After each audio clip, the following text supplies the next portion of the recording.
ultimately not the result that Manchester City needed and wanted in the title race. So the gap is now 5 points. It's now in Arsenal's hands. If they win their remaining 3 games, it doesn't matter what Manchester City do. What if Arsenal finally win the Premier League again? No, seriously. Think about how close they've come. Think about how many times they've stood right at the edge only for everything to slip away. 3 seasons of heartbreak. 3 seasons of watching Manchester City and Liverpool cause them pain every time they get closer to the title and try to win it. And now, suddenly, the door is open again. City dropping points in a chaotic draw against Everton has changed the entire feeling of this title race. Arsenal are top of the table. The gap is 5 points. Yes, City still have a game in hand, but for the first time in weeks, pressure has shifted. Now the question is no longer, can Arsenal keep up? It's, what happens if they actually do it? Because this would be bigger than just winning a league title. This would validate everything. Every new signing, every painful rebuild decision, every season of being mocked for bottling the league. This isn't just another title race anymore. This is the defining moment of Mikel Arteta's entire career at Arsenal. When Arteta first arrived at Arsenal, this club was broken. But Arsenal are in a rut at the moment, in front of goal and conceding goals as well. The standards had collapsed, the dressing room lacked direction, and Arsenal looked miles away from competing with Europe's elite. They weren't feared anymore. They weren't even relevant in the title conversation. Finishing 4th felt like a miracle back then. There's a huge problem going forward for Arteta here. You know, one, he has to win the Europa League now for Champions League football, but really and truly, what difference does it make? Because they'll go in the Champions League, get a few quid, get knocked out, because they're not good enough. The squad was filled with players who either didn't fit the system, didn't fit the mentality, or simply weren't good enough. And yet Arteta walked into that chaos talking about transforming Arsenal into champions again.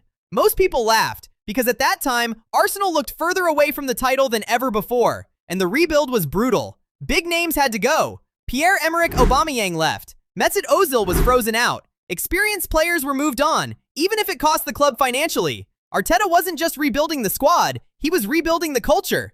That's the part people underestimated. He wanted control, intensity, discipline, a dressing room fully aligned with his ideas. Because Arsenal for years had talented players, but not a winning structure. And when you compare that to a team like Manchester City, the gap was obvious. City weren't just winning because they had stars. They were winning because every single piece of their system functioned perfectly together. So Arsenal started building differently, with emphasis on young and technical players.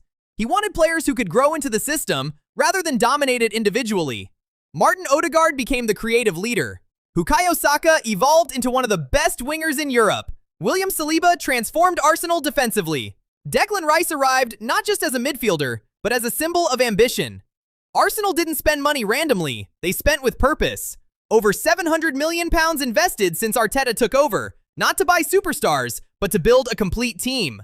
And that's why this season feels different, because Arsenal are no longer just exciting, they're mature. Previous Arsenal teams played beautiful football, but lacked control in key moments. This team understands how to suffer, how to manage games, how to win ugly when necessary. Earlier versions of Arsenal would dominate matches and somehow still drop points. This version looks calmer, more ruthless, more complete. But at the same time, the pressure has never been higher, because now there are no distractions left. Arsenal are out of the FA Cup and the EFL Carabao Cup. The entire season now revolves around one thing, the Premier League title and the Champions League. And that changes everything psychologically. Every match feels heavier, and every dropped point in the league feels catastrophic. Especially when you're competing against a team like Manchester City. That's what makes this title race so terrifying for Arsenal fans. City have turned excellence into normality. 4 titles in a row, treble winners, a team that can go on 15-game winning streaks like it's nothing. Even when they look vulnerable, they still find ways to survive, which is why that draw against Everton mattered so much. Not just because of the points dropped, but because it made City look human again. And Arsenal know this might be their best chance, because finishing second once hurts. Finishing second twice creates scars. But doing it again? After all the money spent, after all the years of rebuilding, after being top of the league for a large part of the season, that would create serious questions. Not just about mentality, but about whether this team can actually get over the line. That's why every Arsenal game now feels like a final. You can see it in the players, the tension, the urgency, the understanding that history is right there in front of them. And maybe the biggest difference this season is that Arsenal finally look like a team capable of handling that pressure. Because title races are not just tactical battles, they're emotional wars. There comes a point where quality alone is not enough. It becomes about endurance, about surviving moments where legs feel heavy and pressure becomes overwhelming. That's what Arsenal are entering now. And the scary part? Manchester City are experts at this stage of the season. Under Pep Guardiola, they become monsters during title run-ins. The football becomes more efficient and more ruthless. They stop giving teams hope. That's why Arsenal fans still feel nervous despite being top, because they've seen this movie before. 2 seasons ago, Arsenal led the league for months, only for injuries and pressure to destroy momentum. Last season, they pushed Liverpool harder, looked more mature, but still ended up watching the trophy go to Arne Slot's Liverpool. Those failures don't just disappear, they stay in your mind. Every player remembers them. Every fan remembers them. That's the pressure Arteta faces now. Because if Arsenal win the Premier League, it changes everything. The entire narrative around the club changes overnight. That's why this title race feels so massive. And the terrifying thing for the rest of the league is this. Arsenal still feel like they're improving. The squad is young. The core is stable. The system is clear. The identity is established. And unlike previous years, this team no longer looks emotionally fragile. They look ready. Maybe not perfect, maybe not unstoppable, but ready.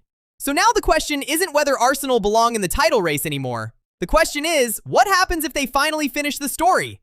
Because if Arsenal actually win the Premier League, this won't just feel like a trophy. It will feel like the return of a giant.